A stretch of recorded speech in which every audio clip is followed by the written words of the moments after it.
In the previous two videos in this series, I've shown you how to install the US International Keyboard, as well as how to type Spanish accents on your tablet PC.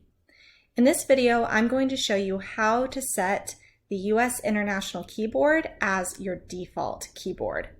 So you can come down here to the bottom left-hand corner, and in the search bar, you can type language. And at the top, you'll see language settings. Once you see this box appear, you're going to want to click on keyboard.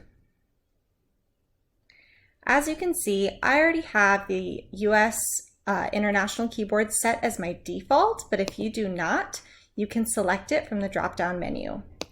And now every time you log onto your computer, that will be the default. That shouldn't be a problem for any of your other classes. It just means that when you open up your tablet, you are ready to start using accents.